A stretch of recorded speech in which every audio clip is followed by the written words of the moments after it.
जय शिवराय रामकृष्ण हरी दादांनो बहिणींनो श्री स्वामी समर्थ। आपण किती सहज नाव ठेवतो ना दुसऱ्याला, नाही का? आम्ही बघा किती हुशार आहे, आम्ही बघा हे केलं, आम्ही बघा ते केलं, यांनी असं करायला पाहिजे होतं, त्यांनी तसं करायला पाहिजे होतं, आम्ही इतकं कमवलं, त्यांनी तितकं कमवलं, नाही का? दुसऱ्याकडे बोट दाखवायची, पण आपल्या स्वतःकडे किती बोट हे बघितले तुम्ही कधी? हा, आपण जर एखाद्या गटारात जर दगड मारला, गटारे म्हणून दगड मारला, त्याचे शिंतोडे तुमच्या पण तोंडावर उडणार आहे, अंगावर उडणार आहे, नाही का? मग विचार करायचा, समोरच्याला बी बोलायचं ना तर विचारपूर्वकच बोला. हा, मला एवढंच सांगायचंय, जर जगामध्ये सगळे श्रीमंत असते, सगळे शिकलेले असते, सगळेच वकील असते, सगळे जज असते, हा, मग कोणी कोणाच्या हाताखाली काम केलं असतं? सगळेच म्हणले असते माझी पदवी ही, माझी पदवी ती आहे, सगळ्यांनाच काम करायची लाज वाटली असती, नाही का? कोणी कोणाच्या हाताखाली काम नसतं केलं, नाही का? आता सगळेच डॉक्टर झाले असते तर मग पेशंट कोण झालं असतं? पेशंट कोण झाला असं? सगळे ज्याचा त्याचा विलाज करायला लागले असते तर मग डॉक्टरला किंमत असते का? शिक्षकाला किंमत असते का? शिक्षकाचे पोरं जर शिक्षकच झाले तर शिक्षणाला किंमत असते का? कोण आलं असतं कोणाजवळ शिकायला? नसतं आलं ना.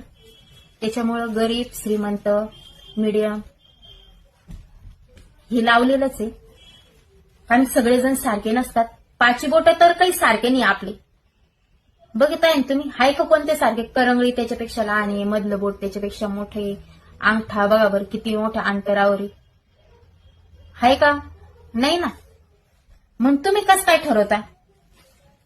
हा, हे इतक्या दिवसाचे काम करता, याच्याकडून काही झालं नाही, हे काय करू लागले इतक्या दिवसाचं?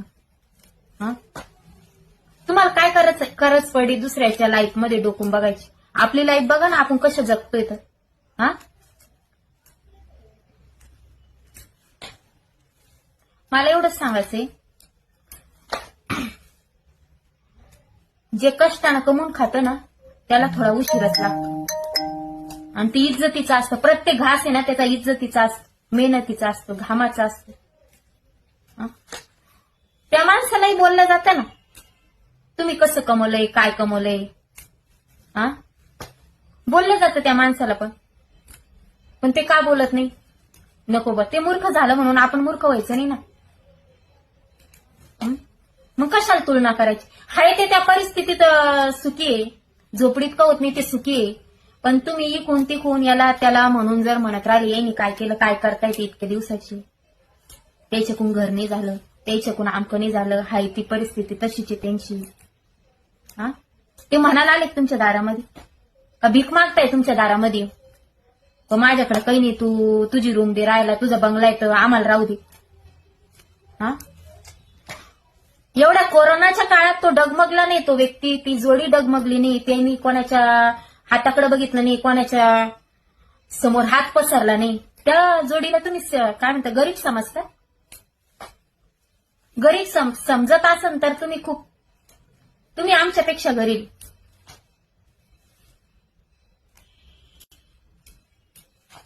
तो हिंमतवान आहे, तो मनाला श्रीमंत आहे, म्हणून त्यांनी लॉकडाऊन मध्ये कोणाजवळ हात पसरले नाही, त्यांना त्याचा संसार आनंदाने जगला.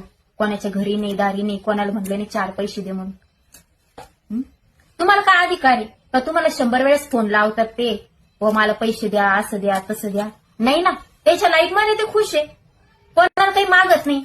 अडचण आली त्यांचं ते करतात, हँडल करतात. पण तेवढ्या आनंदामध्ये तुम्हाला बोट घालायची सवय लागली, इकून तिकून टॉर्चर करायची सवय लागली.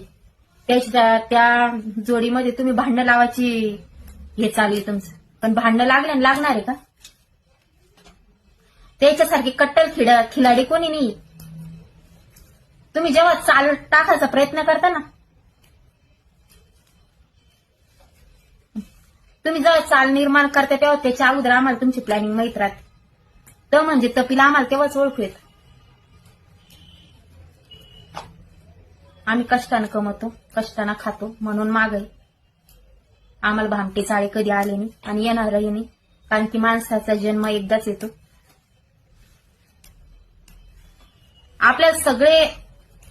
आपल्याला वाटत असं ना आपण सगळ्या गोष्टीतून निघत चाललो, पैसा आहे तर सगळी गोष्ट आहे आपल्याकडे, तसं नाही. पण कर्माला घाबरा तुम्ही थोडंफार. जेव्हा पापाचा घडा भरण ना तेव्हा पैसा सुद्धा कामा येत नाही, एवढं लक्षात असू द्या. त्याच्यामुळं कोणाची तुलना कोणासोबत करू नका. मी मोठा, तो लहान, तो गरीब. हा, अरे तुम्ही इतक्या बंगल्यात राहते, इतक्या मालात राहते, इतक्या प्रॉपर्टीत खेळते, एवढ्या पैशात खेळते. हा, गरीबाची चर्चा, आमच्याच गरीबाची चर्चा होती ना त्या बंगल्यामध्ये. मग श्रीमंत कोण, आम्ही का तुम्ही? सुरुवात तर आमच्यापासूनच होती ना. काय करतात ते, शोभतं का त्यांना, पटतं का त्यांना, दुनिया कुठं गेली, ते कुठे. हा, सुरुवात तर आमच्याच याच्यावरून होती ना. मनोरंजन तर आमच्याच परिवारावरून होतं तुमचं. मग कशाला कोणाची तुलना कोणासोबत करायची? हा, आम्ही तुमची बरोबरी करत नाही, आम्हाला काही फरक पडत नाही. तुमच्याकडे इतकं आहे का तितकं आहे का, आम्ही तुमच्याकडे मागायला आलो नाही ना. आम्ही हाय त्या परिस्थितीत जगतोय ना, हाय त्या परिस्थितीत खुश राहतोय आम्ही. आणि आमच्या पोरांचे सुद्धा मन भरलेले अशी.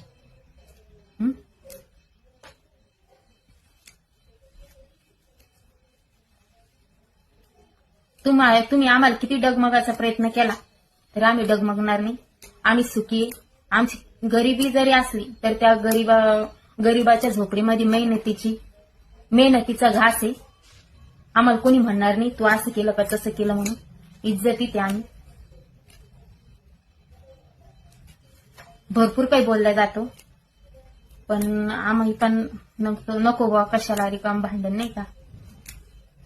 त्याच्यामुळे कोणी नाव ठेवायच्या आधी आपण आपला विचार करा, आपण किती चांगलो आहोत, मग समोरच्याला नाव ठेवायचं. आपण आपल्या आत्म्याला विचारा आपण कसं कमवलंय म्हणून, मग समोरच्याला नाव ठेवा. आपोआप तुम्हाला उत्तर भेटून जातील. तुम्ही 5 मिनिटं तुम्हाला द्या, आरशासमोर उभं राहा.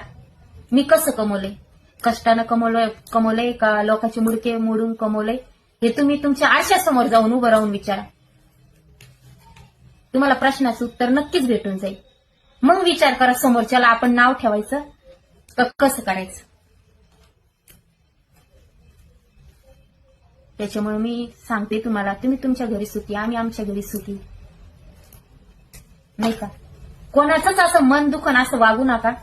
आहे ना आपण, आपल्याकडे आहे ना, त्याला पण लक लागतं. तुमच्याकडे आहे मान्य करते, पण आम्हाला नाही त्या गोष्टीचं काही आहे. तुमच्याकडे आहे तर आम्ही काही म्हणतो का, नाही म्हणत ना. तुमच्या चर्चा राहते कोणाच्या घरी, मग आमचंच का धुणं धुता तुम्ही, मला ते विचारायचंय. पाहुणे येऊ, रावळे येऊ, कोणी येऊ, ते काय करताय, इतक्या दिवसाचे काय करताय, तुम्हाला काय घेणं. हा, तुम्ही तुमची लाईफ जगा ना, आमची लाईफ आम्ही जगतो. किती संकट आले, किती आलं, तो माणूस डगमगत नाही, त्या माणसाला तुम्ही गरीब समजता. हा तुमचा भ्रम आहे. तेच मला म्हणायचंय. जय शिवराय, रामकृष्ण हरी, दादांनो, बहिणींनो, श्री स्वामी समर्थ.